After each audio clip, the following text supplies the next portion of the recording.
Have you ever wondered if a skyscraper could snap in half like a dry twig? Imagine a machine made of the strongest steel on Earth. It is longer than 3 football fields and carries thousands of tons of cargo. On land, nothing can break it. But out in the deep blue, the ocean has a different plan. Most people think ships only sink because of holes or leaks. The truth is much scarier. Sometimes, the ocean doesn't just fill a ship with water. It grabs both ends and breaks the ship's back. In this video, we are looking at the terrifying physics that turn a giant megaship into 2 pieces of sinking metal. We will explore the invisible forces that even the best engineers fear. If you stay with me until the very end, I will show you a rare piece of footage from a real disaster that changed maritime safety laws forever. You will see exactly what happens to the steel in the final seconds before the snap. Let's dive into the world where nature meets steel great. Now, let's move into the heart of the science. We need to talk about why the ocean is so dangerous for a long ship. Think of a ship like a giant metal ruler. When it sits in flat water, the water supports it evenly from front to back. But the ocean is never flat. When massive storm waves arrive, the support disappears. The first big danger is called hogging. This happens when a huge wave moves under the very center of the ship.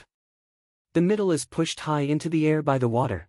However, the front and the back of the ship are hanging over empty space. Then, the opposite happens. This is called sagging. Now, 2 big waves lift the front and the back of the ship at the same time. This leaves the middle of the ship hanging over a deep valley between the waves. With no water to support the center, the weight of the engines and the cargo pushes the middle down. The ship bows inward like a giant U shape. In a bad storm, a ship will flip between hogging and sagging every few seconds. It is like bending a paperclip back and forth. Eventually, the metal gets tired. This is the moment when the physics of failure takes over, and the steel starts to tear apart. Now we enter the most dangerous part of the story, the actual breaking point. Steel is very strong, but it is not magic. When a ship keeps bending up and down, the metal begins to change. Scientists call this metal fatigue. Every time the ship hogs or sags, tiny cracks start to form. You cannot see them with your eyes, but they are there. These cracks wait for the perfect moment to grow. In the middle of a storm, the water is usually very cold. This is bad news for the ship. Cold water makes steel brittle. Instead of bending like a piece of tin, the cold steel becomes like glass. When the next big wave hits, the stress becomes too much to handle. The neutral axis, which is the strongest backbone of the ship's frame, finally gives up. There is a sound like a loud gunshot that echoes through the whole vessel. This is the sound of the main deck tearing open. Once the tear starts, nothing can stop it. The ocean uses the ship's own weight to pull it apart. The hull rips open from the top to the bottom.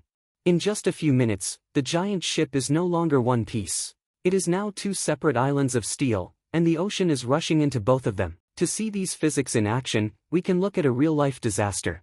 In 2013, a massive cargo ship called the MOL Comfort was traveling through the Indian Ocean. It was carrying over 4,000 shipping containers. The weather was rough, but the ship was modern and strong. Suddenly, the crew felt a massive jolt. A giant crack appeared right across the middle of the floor. Within minutes, the ship snapped completely in half. The 2 pieces drifted away from each other on the high waves. It was a wake-up call for the entire world.